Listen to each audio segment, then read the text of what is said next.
नारद जी ने पूछा, राजा सगर कौन थे? वह सब मुझे बताने की कृपा करें। सनक जी ने कहा, मुनिवर, गंगा जी का उत्तम महात्म्य सुनिए, जिनके जल का स्पर्श होने मात्र से राजा सगर का कुल पवित्र हो गया और संपूर्ण लोकों में सबसे उत्तम वैकुंठ धाम को चला गया।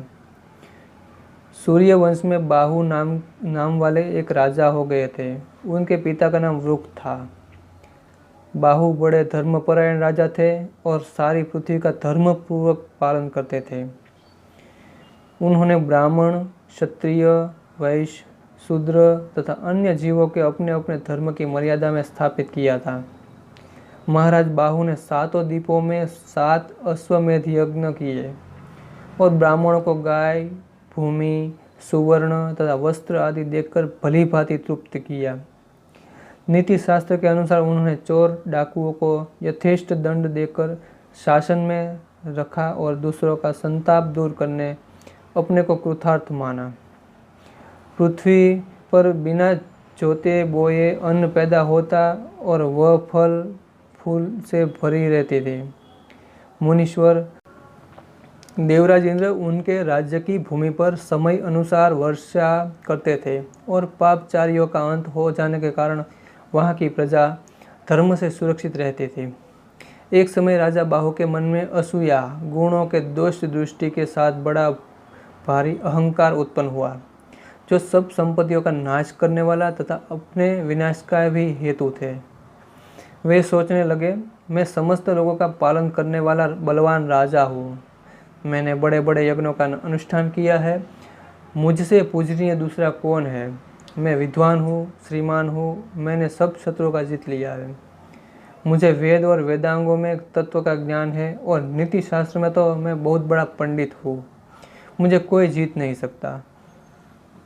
मेरे ऐश्वर्य को हानि नहीं पहुँचा सकता। इस पृथ्वी पर मुझसे बढ़कर दूसरा कौन है? इस प्रकार अहंकार में वशीभूत होकर उसने मन में दूसरों से प्रति दोष वृष्टि हो गई। दोष वृष्टि होने से उस राजा के हृदय में काम प्रबल हो उठा। इन सब दोषों के स्थित होने पर मनुष्य का विनाश होना निश्चित है। यौवन, धन संपत्ति, प्रभुता और अविवेक, इनमें से एक भी अनर्थ का कारण होता है। फिर जहाँ से चारों मौजूद हो वहाँ के लिए क्या कहना। उनके भीतर बड़ी भारी असूया पैदा हो गई, जो लोक का विरोध, अपने देह का नाश तथा सब संपत्तियों का अंत करने वाली होती है। असूया से भरे हुए चित्त वाले पुरुषों के पास यदि धन संपत्ति मौजूद हो तो उसके भूसे के आग में वायु के संयोग से समान समझो। जिसका चित्त दूसरों के दोष देखने में लगा होता है, वो पाखंड पूर्ण आचार का पालन करते हैं तथा सदा कटु वचन बोला करते हैं। उन्हें इस लोक में और परलोक में भी सुख नहीं मिलता। जिनका मन असूया दोष से दूषित है तथा जो सदा निष्ठुर भाषण किया करते हैं, उन्हें प्रियजन, पुत्र, भाई, बंधु भी शत्रु बन जाते हैं। जो पराई स्त्री को देखकर मन ही मन उसे प्राप्त करने की अभिलाषा करते हैं, वह अपनी संपत्ति का नाश करने के लिए स्वयं ही कुठार बन गया है, इसके संशय नहीं है। जो मनुष्य अपने कल्याण का नाश करने के लिए प्रयत्न करता है, वही दूसरों का कल्याण देखकर अपनी कुचित बुद्धि के कारण उनसे डाह करने लगता है।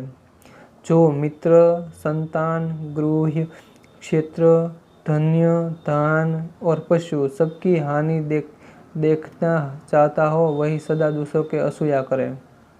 तदंतर जब राजा बाहु का हृदय असूया दोष से दूषित हो जाने के कारण वे अत्यंत उदंड हो गए, तब हय और तालंज कुल के क्षत्रिय उनके प्रबल शत्रु बढ़ गए। असूया होने पर दूसरे जीवों के साथ द्वेष बहुत बढ़ जाता है, इनमें संदेश नहीं है। असूया के दूषित चित्त वाले वह राजा अपने शत्रुओं के साथ लगातार 1 मास तक भयंकर युद्ध होता रहा। अंत में वे सबके वैरी हय और तालंज नाम वाले क्षत्रियों से परास्त हो गए। अंततः दुखी होकर राजा बाहु अपनी गर्भवती पत्नी के साथ वन में चले गए। वहाँ एक बहुत बड़ा तालाब देखकर उन्हें बड़ा संतोष हुआ, परंतु उनके मन में तो असूया भरी हुई थी। इसलिए उनका भाव देखकर उस जलाशय में पक्षी भी इधर उधर छिप गए। यह बड़े आश्चर्य की बात हुई। उस समय बड़ी उतावली के साथ अपने घोंसलों में समाये हुए वे पक्षी इस प्रकार कह रहे थे, ओह बड़े कष्ट की बात है, यहाँ तो कोई भयानक पुरुष आ गया। राजा ने अपनी दोनों पत्नियों के साथ उस सरोवर में प्रवेश करके जल पिया और वृक्ष के नीचे उसकी सुखद छाया में जा बैठे। गुणवान मनुष्य कोई भी क्यों न हो, वह सबके लिए सलाध्य होता है और सब प्रकार की संपत्तियों में युक्त होने पर भी गुणहीन मनुष्य सदा लोगों के निंदित ही होता है। उस समय बाहु की बहुत निंदा हुई थी। वे संसार में अपने पुरुषार्थ और यश का नाश करके मरे हुए की भांति वन में रहते हैं। अकीर्ति के समान कोई मृत्यु नहीं है, क्रोध के समान कोई शत्रु नहीं है, निंदा के समान कोई पाप नहीं है और मोह के समान कोई भय नहीं है। असूया के समान कोई अपकीर्ति नहीं है, काम के समान कोई आग नहीं है, राग के समान कोई बंधन नहीं है और संग के अथवा आसक्ति के समान कोई विष नहीं है। इस प्रकार बहुत विलाप करके राजा बाहु अत्यंत दुखित हो गए। मानसिक संताप और बुढ़ापे के कारण उनका शरीर जर्जरीभूत हो गया। मुनि श्रेष्ठ, इस तरह बहुत समय बीतने के पश्चात और मुनि के आश्रम के निकट रोग से ग्रस्त होकर राजा बाहु संसार में से चल बसे। उनकी छोटी पत्नी यद्यपि गर्भवती थी तो भी दुख में आतुर और दीर्घ काल तक विलाप करके उसने पति के साथ चिता पर जल मरने का विचार किया। इसी बीच में परम बुद्धिमान और वह मुनि जो महान तेज की निधि थे वहां आ पहुंचे। उन्होंने उत्तम समाधि द्वारा एक सब वृतांत जान लिया। मुनीश्वर गण तीनों कालों में ज्ञाता होते थे। वे असूया रहित महात्मा अपनी ज्ञान दृष्टि से भूत, भविष्य और वर्तमान सब कुछ देख लेते हैं। परम पुण्यात्मा और वह मुनि अपनी तपस्या के कारण तेज की राशि जान पड़ते थे। वे उसी स्थान पर आए जहाँ राजा बाहु की प्यारी एवं प्रतिव्रता पत्नी खड़ी थी। रानी को चिता पर चढ़ने के लिए उद्धत देखकर मुनिवर और वह धर्ममूलन वचन बोले। और वह ने कहा, महाराज बाहु की प्यारी पत्नी, तू पतिव्रता है किंतु चिता पर चढ़ने का अत्यंत साहसपूर्ण कार्य न करे। तेरे गर्भ में शत्रुओं का नाश करने वाला चक्रवर्ती बालक है। कल्याणमयी राजपुत्री जिनकी संतान बहुत छोटी हो, जो गर्भवती हो, जिन्होंने अभी ऋतुकाल न देखा हो तथा जो रजस्वला हो, ऐसी स्त्रियां पत्नी के साथ चिता पर नहीं चढ़ती। उनके लिए चितारोहण का निषेध है।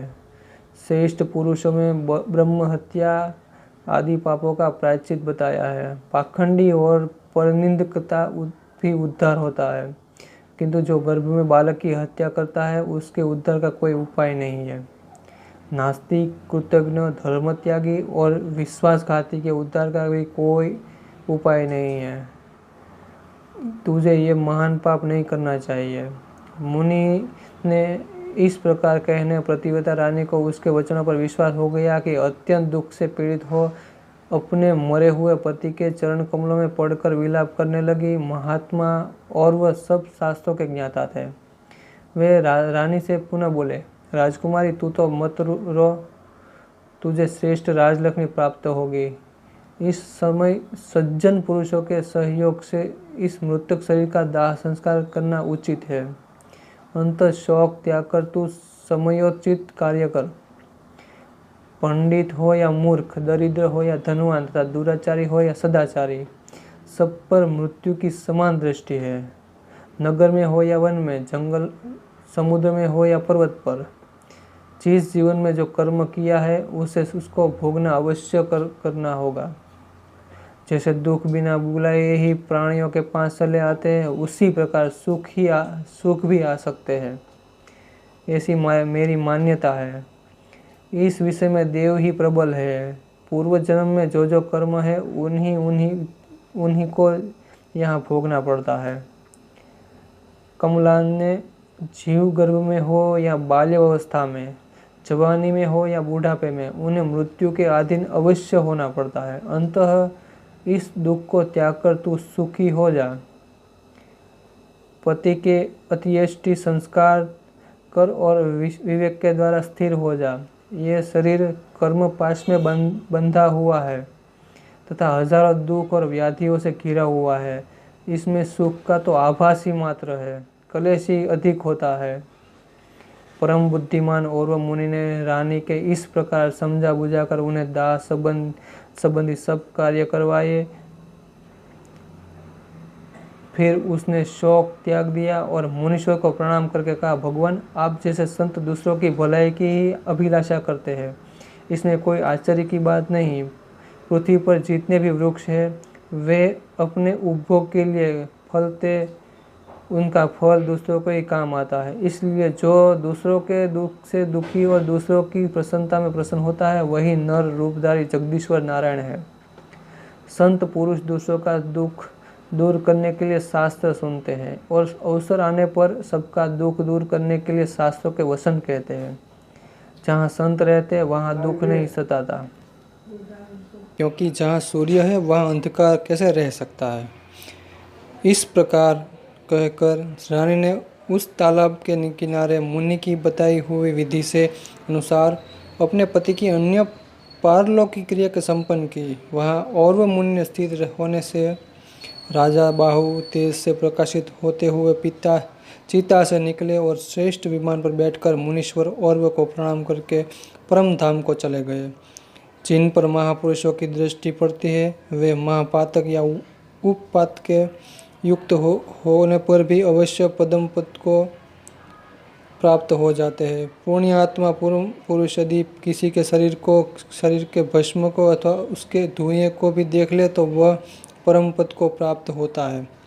नारद जी पति का श्राद्ध कर्म करके रानी औरव मुनि के आश्रम पर गई और अपनी सौत के साथ महर्षि की सेवा करने लगी। अगर आपको मेरी इस वीडियो अच्छी लगी तो लाइक करें, शेयर करें और सब्सक्राइब करें। और नेक्स्ट पार्ट का इंतज़ार कीजिए।